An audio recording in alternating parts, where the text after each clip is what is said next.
Ces magazines vous est offert par Aéroport Bar.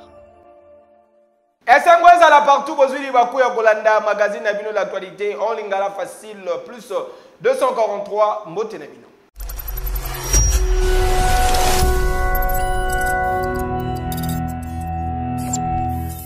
Mokala Neni de l'Axaïbino grève, il y a personnel de santé, archidiocèse, il y a Kinshasa, Peli, Passa, Mwana Mobali, Oyo Babomaki, Namasina, Petro Congo et Paï Yabakolona.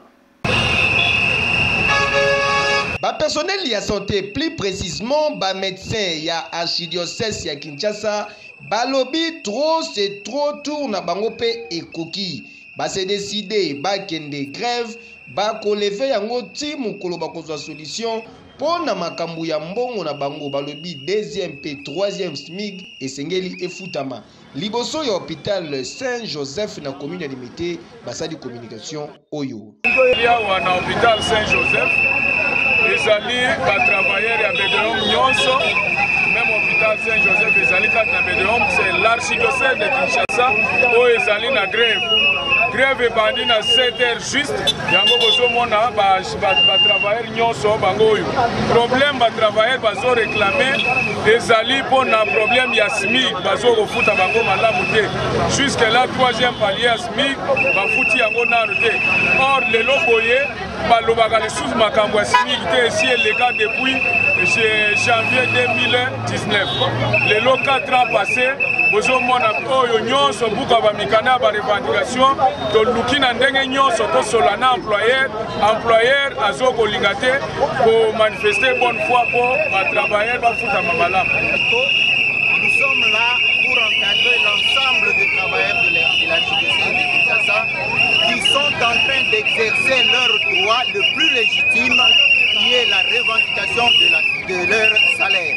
Ce droit-là, ils sont en train de l'exercer compte tenu des dispositions constitutionnelles qui leur accordent le droit de faire entendre leur voix par une grève. Kolongwa wana direction na deuxième rue na commune ya Limité kuna pe lisusu esika wapi groupe mususu ya ba médecin bazalaki ko manifester liboso ya batima ya archidiocèse ya Kinshasa yoka communication.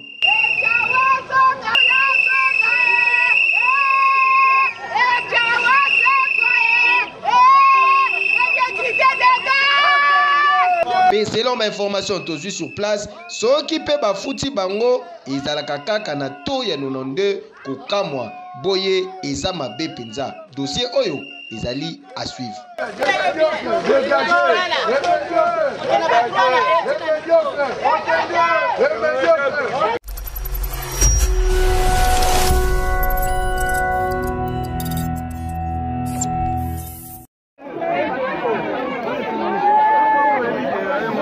Nani abomi lipasa tozali awa na commune ya Masina na quartier Petro Congo, plus précisément na tunnel entre baveni Baumbu pe Ikunda.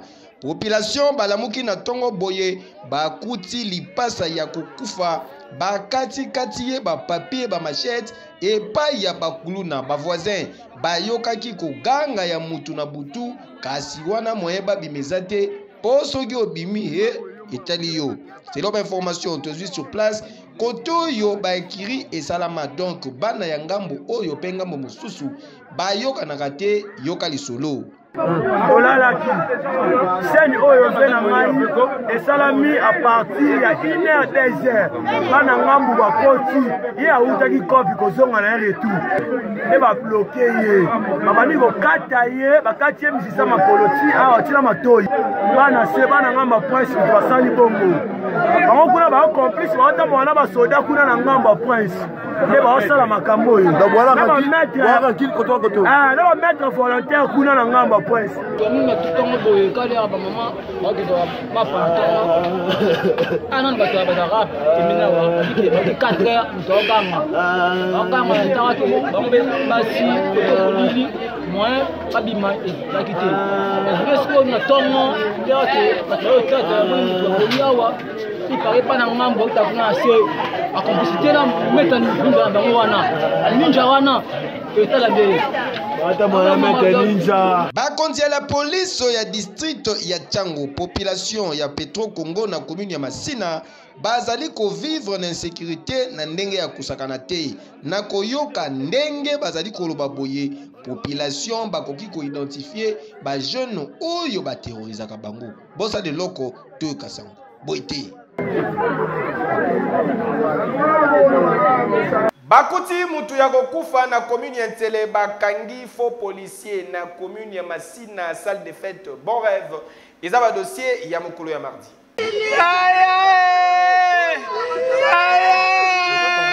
Esali pasi na motema tozali awa entre Mangengenge pe Talangai na commune ya Ntele esika wapi bakuti mutu ya kokufa na tongo. Mwana mobali oyo bozali komona alali na mabele boye babengaka ye Serge Ndangwani. Motif ya liwana ye eyebani te. Selon ba famille na ye oyo bayaki sur place, Serge azalaki kobela te, azalaki nzoto makasi, akendaka kop na ye normalement yoka lisolo. Babengi biso ko benga bayebisi biso ndeko na bino akufi yango nde toye tokuti pe bebe na se. Asisaki doctorat na yebite akoma tanto oyoka ke tole bandaku akoma ocha kotonga bandaku me musala ko asibisela ki asala ndenge babengi biso kaka biso ne to asirkui komona ye kaka boye alali na se to yebite akufi ndenge nini akomi pe awa ndenge bon koyeba na ndenge nini akufeli parce que on dit akufela ki awa te baye otika yawa ngalokola na yaka jardin na ngatongo nyonso ale kaka zokende misala na ye abenga nga zamani boni nga na mati boye toke musala oncle na mati boye na soir ejour asuka na mona ye c'était samedi baleki na ye bayaki akabwai na baleki na ye d'abord na récupérer bango awo po azwaki baleki na ye azwi bango aye na bango na landi bango po moral na bango eza kaka oyo bango na bite oyo bana na yo baleki na yo protéger bango na tour na ye chef ya localité pe abakisi boye soki ba appel na tongo ke ya un mort d'homme yango tokiti na ba service ko basala ba enquête bayeba akufeli ndenge nini kotala pe milieu tozali courant eza te courant esuki na ba likolo kuna. Donc, ils ont la insécurité makasi suite à cause de courant na ba milieu ya se awa bakondi batale la biso situation ceux qui moyens ali tozo senga na bango baya batie la biso ta ba courant na kotoyo bakitsaka courant te oyo ezali penza ko senga ke ba enquête ya makasi esalama awa po mutu akoki kokufa boye te akende pamba sans koyeba cause ya liwana ye azape na famille balingi vérité ya liwana ndeko na bango eyebana.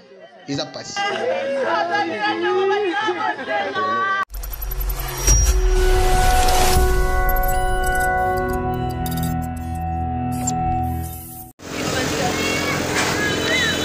Insécurité ekosila mukolo nini, criminalité ekosila mukolo nini, tongo pokwa population elelaka awa na Kinshasa tala batu basalaka ngo na nko bangoyo. Tozali awa na la police ya Jemi Badara na commune ya Masina epai ya Major Chamala esika wapi bakangi faux policier oyo azali pe na carte soki pe azali sela yango wapi azali pe na teni na nzoto yoka communication mutu azali mokote baza clique na bango donc faisait belé biso tovandi tozokoka bakotelaki bato boto basalaki donc joka bafo soldat nde baza kokotela bato kati ya bandako maintenant baza kosali kombo ya jemu nde yango biso mpe toza kolemba te na mosala mpe toza kosala mpe kokwea na moko ya bensika baza kosala bato bape kotoyo na mboba toyebi te atu yango wapi parce que awa ce dernier jour awa moko ya biso bauti kokende prison lelo bazopurge mpona baforme policier oyo bazokotela bato na bandako alors bamosusu bakei eza lokola na delo oyo eza na ndolo bavictime oyo boye ya ofele oyo babenga bayi ofela donc basali eloko tembe bakangani kaka boye jeme akotela bato na table jeme voilà les civiques oyo bazokokotela bato na bandako kasi makambu azali koloba nde pardon kokamwa o azwa formation aux États-Unis d'Amérique o teni oyo alatelango na Souciat ya Petro Congo boyoka ye.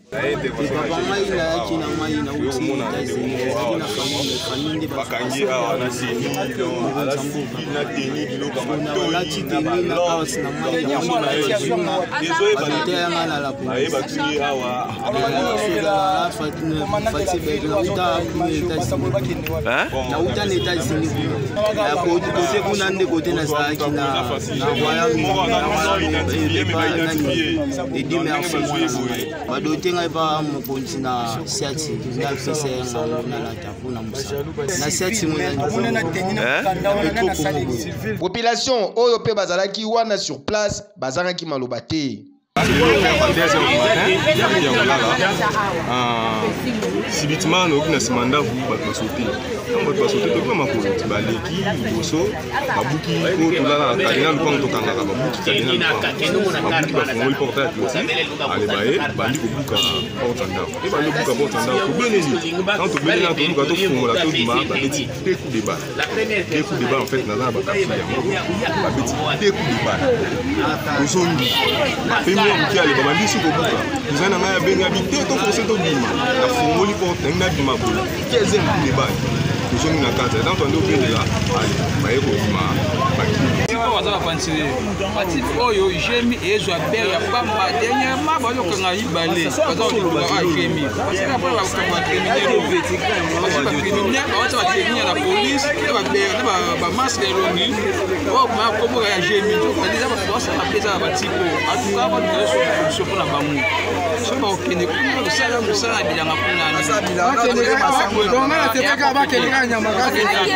Eza normal te mutu ya boye esengeli aloba vérité aloba malamu soki pe baza ebele a dénoncer baninga na bango afin ke bakanga bango bayeba pe nani apesaka bango bateni ya la police oyo pe nani asalelaka bango ba carte ezali l'objectif nini. Dossier à suivre.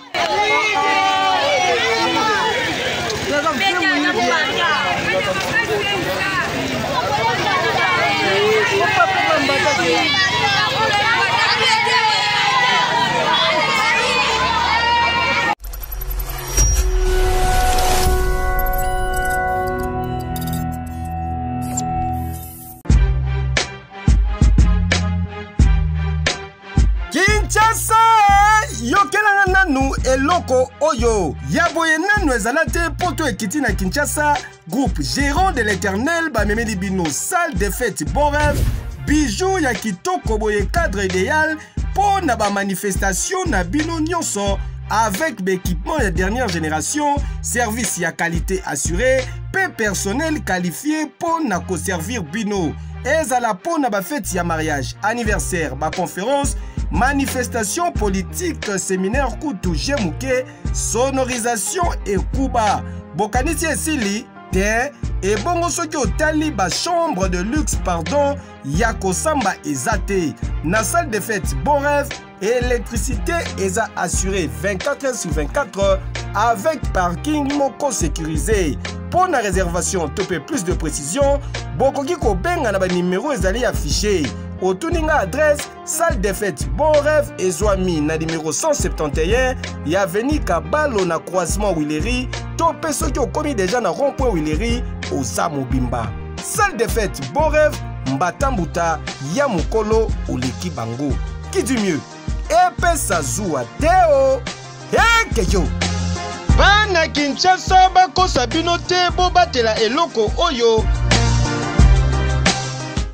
Mokola mercredi de l'accès bino nini na province ya Congo central na route nationale numéro 1 précisément na axe Banana Océan et Tomboka Kipé et Bébé Nzela na cadre championnat national bolandaki résumé ya match d'Arin Club Motema Pembe RCKP lisusu ba boutique RH Top Model.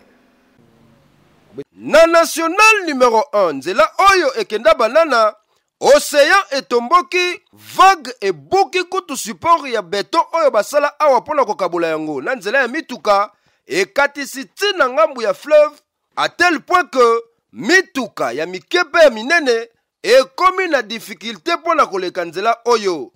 Nenga boyebi ke na mwanda makadame ezalaka ya kiteni, c'est-à-dire kobanda na rond-point tono tina ancienne banque, me kasi kobanda wana mpona kokoma na mbushire ezalaka nango terre jaune, me kasi botala makambo océan esali. Mituka etelemi na babus ya perenko oyo esalaka nzela oyo moyen ya koleka eza te. Kutu l'encriseur oyo azalaka spécialiste na zelu abande koya na vuluba ntango akomi awa amikitisi mpo nzela ya koleka eza te.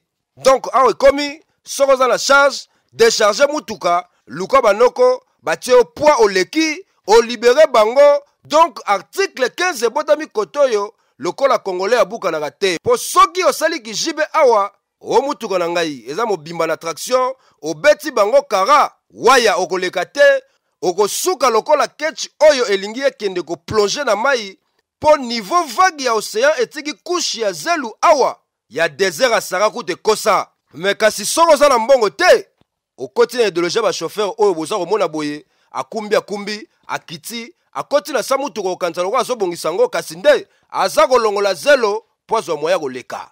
Bamoto ya 3 pine ezwi cop mpona kotraverse bacharge ya mituka oyo eza kotikala na ngambu. Ministre infrastructure papa océan etomboki toyebi te soki basali bisimbi nini ebuki support ya nzela oyo ekenda banana mituka ekomi na difficulté mpona koleka boya kobongisa po riske eza ke na bamvula oyo eza kobeta mikolo ya makasi nzela oyo ekabwana projet ya port à eau profonde elala.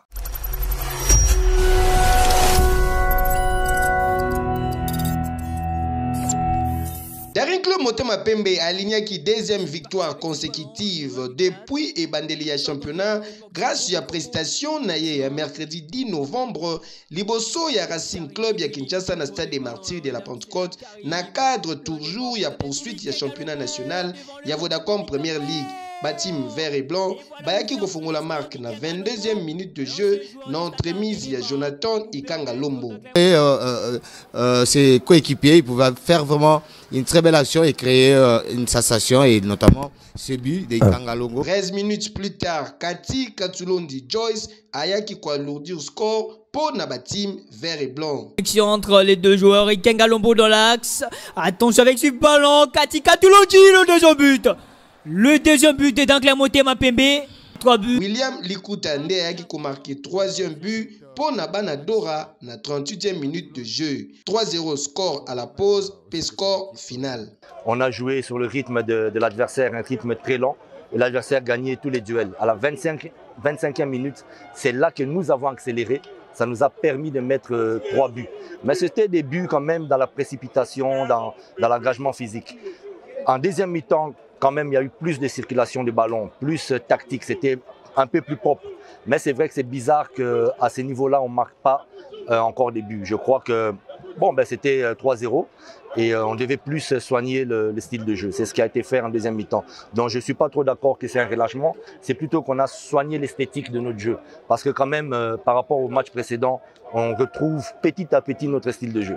Non, si on voit bien, c'est manque de confiance à nous-mêmes les joueurs. Parce que quand on a débuté le match, on n'a joué que 15 minutes. Vous verrez que dans 15 minutes, on a essayé de faire quelque chose, on a eu des occasions, on n'a pas marqué. Et après un certain moment, directement, on a baissé le régime et on ne comprend pas. C'est à leur niveau. On doit continuer à parler, on doit continuer à travailler. Aujourd'hui, on a joué 8e journée, ça n'a pas marché encore. Et on ne va pas lâcher, on va continuer à travailler parce que le championnat est encore là. On va continuer à chercher des voies pour chercher comment sortir de cette situation. Daring Club Motema Pembe Azali occupé actuellement 6e place à classement partiel avec 11 points per goal différence plus 4, tandis que Racing Club de Kinshasa Azali dernier championnat avec 2 points goal différence moins 10 en 8 sorties. Et avec ces coups de sifflet final, la fin de cette explication, la victoire, la belle victoire de DSMP 0 contre 3 devant RCK.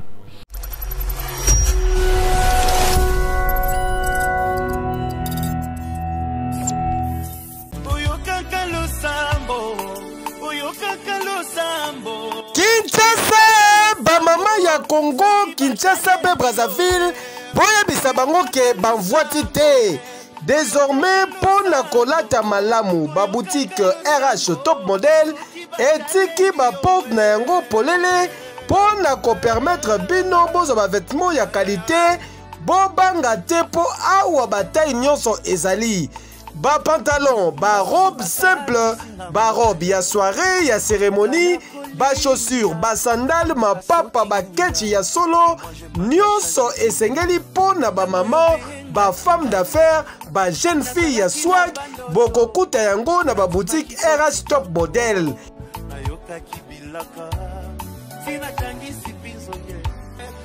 Pomi tungisa na bino te, po ba boutique RH Top Model et bongiseli bino ba service ya livraison à domicile, achat en ligne, paie expédition na ba province.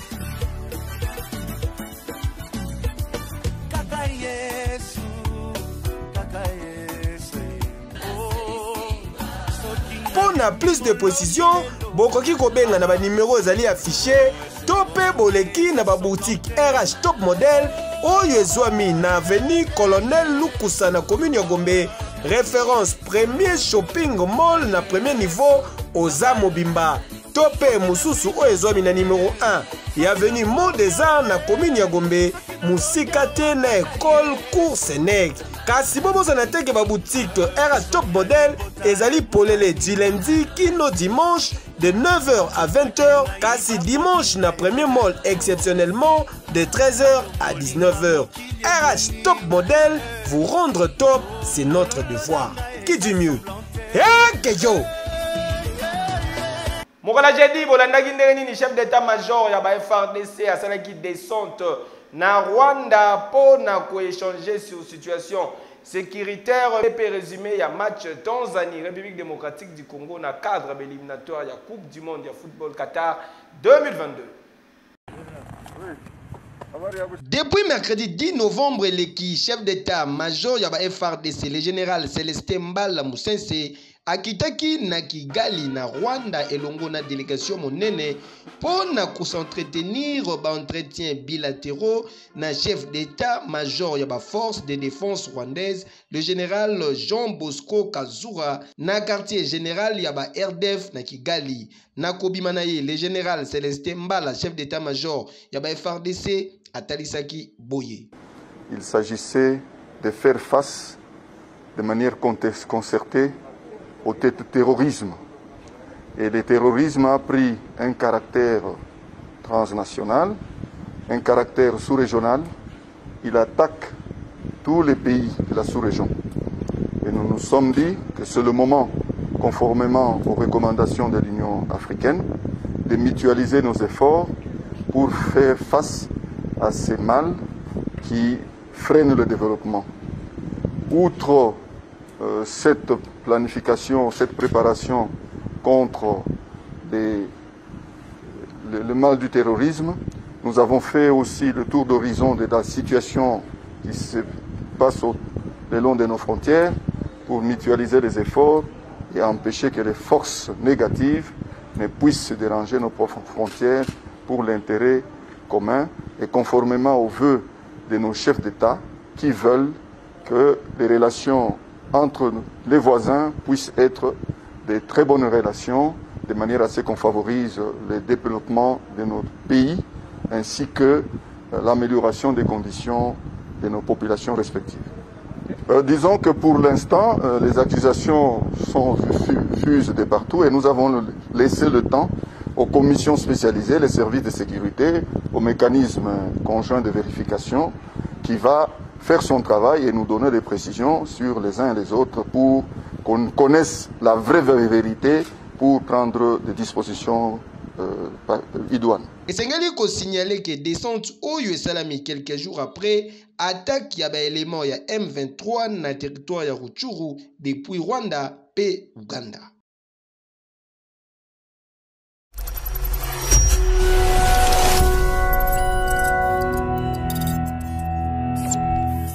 Shadrack alikadhalika Bakambu Cedric. Finalement et commis victoire Oyo ba Congolais bazalaki kozela na match moko décisif na terre tanzanienne ba Léopard de République démocratique du Congo balongi na score ya 3 buts à bronze en match comptant pour la 5e journée ya éliminatoire ya Coupe du monde ya football Qatar 2022 zone Afrique.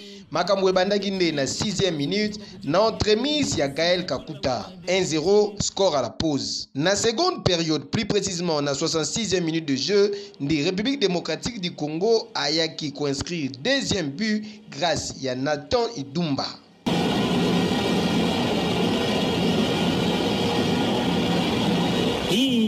Itakuwa mbaya sana sasa. 5 minutes avant fin ya temps réglementaire, na moyembe ya Dieu merci Mukoko wa Maledi Soso nde Ben Malango ayaki ko marquer but ya KO.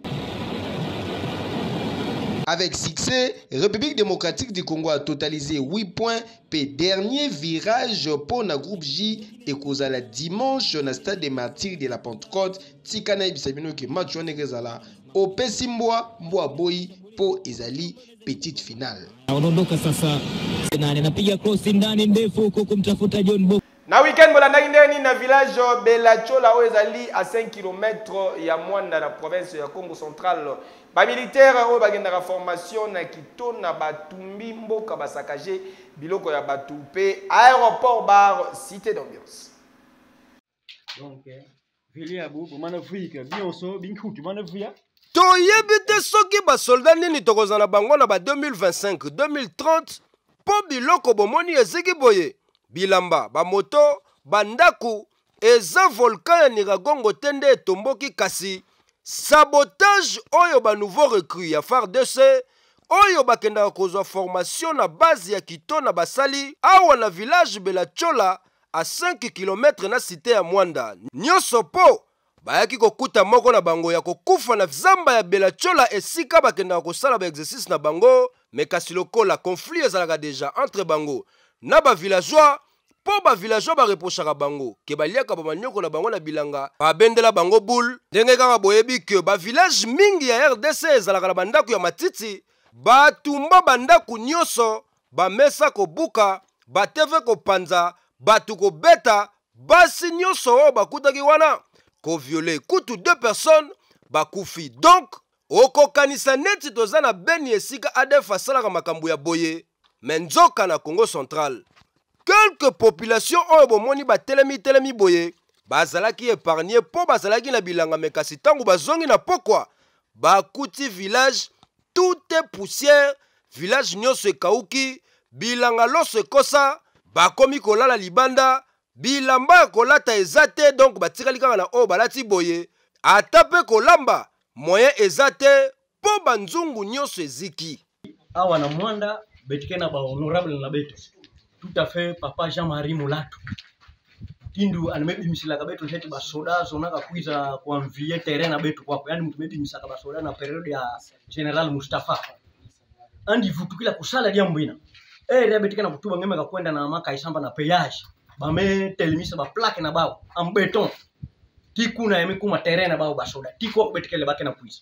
vraiment papa Jean-Marie Moulato kanangeke na kolanda munu sika ngekele sadila beto mutindu ngesalaka premier tour samana kubimisira beto basoda na terrain play moye beto zingalia ka na basoda place mosi ikeleve maintenant na play mutimba mesa sadila beto ba ninjo kena kubua ba mata joka beto na banjungu kujokana niki makufuata tala mutindu beto kele nidi papa niki mamosife donc pasi mingi beto kina mona na ntindu bayankaka baketa nkaka ba violeke bawu bayanka ba monaka pasi mingi zole kufuaka bayankaka bamininga beto mingi masaluala Congo eyaka nini yango mboka na biso eza na chance te ya boye nanu kutu basimbi minduki te tala badega basali ebongo tango bakozwa yango ekei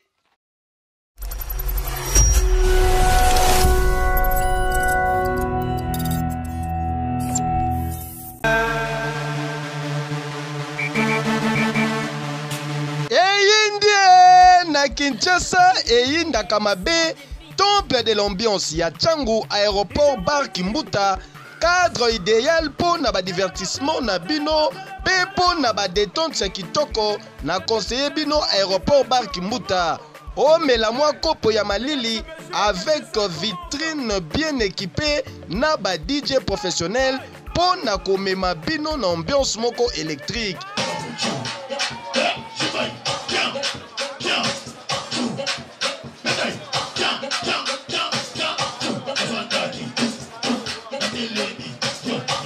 Et bongo ba installation hygiénique, zéro infection.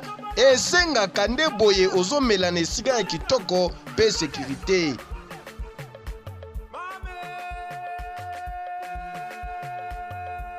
PDG Oniva charge ya Kimbuta lobby aéroport bar Kimbuta saute mouton vitesse ya TGV ba voisin ba kozwa vaccin pour troisième vague eza makasi deux fois te otie libaya tolambeli yango. Donc désormais ezala pona ba manifestation na bino nyonso espace réservé ezali outi mikili ya poto ozalaka na Kinshasa oyokaka boulevard Kimbuta na sango boyei malamu na aéroport bar Kimbuta. Posoki oyaka Kimbuta okota aéroport bar te seke nanu okoma Kimbuta te. Nani akoloba lisusu?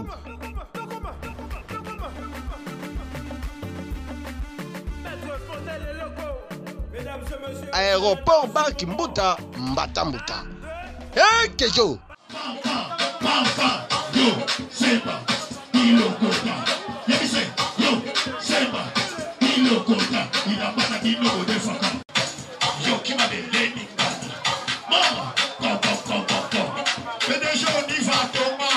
Merci pour la confiance en peu fidélité. Vous avez tellement ébélé. Il y a un magazine d'actualité en lingala facile plus 243 botikanaye bisabino ke einda kama be na weekend na New Standing Club na numéro 315 avenue Syndicat na commune ya Gombe. Pourquoi pas olingi kolia kitoko bazali na restaurant bazali kosa lo cuisine ya ba plat nyonso avec un pacte pédologie okuta les big manager Oscar de la Rinta, pourquoi pas le vieux Richard Bamba. Bama Tabakita, Baba Lukana Mabele, fils Mani na préféra Nanga Binongo Pesa. Merci. Na David Kalamba, iso ibo sepelaki na ba image oyo. Kasiboti kanaye bisabino ke einda kama be tout le lundi na club Pesa Elengi. Soirée ambiance seben kobanda 17h kino 22h. Bien ezali kote kama na prix normal chicha na 5000 francs ya pamba. Ezali sika ya kobunga te. Référence terrain régie na malweka na commune ya Ngaliema oza mobimbo yo wapi tokuta na biso nyonso na club Pesa Elengi chaque lundi pour na soirée ambiance seben. Ba bébé, jamais Borata et Keyo. Oui! Ce magazine vous a été offert par Aéroport Bar.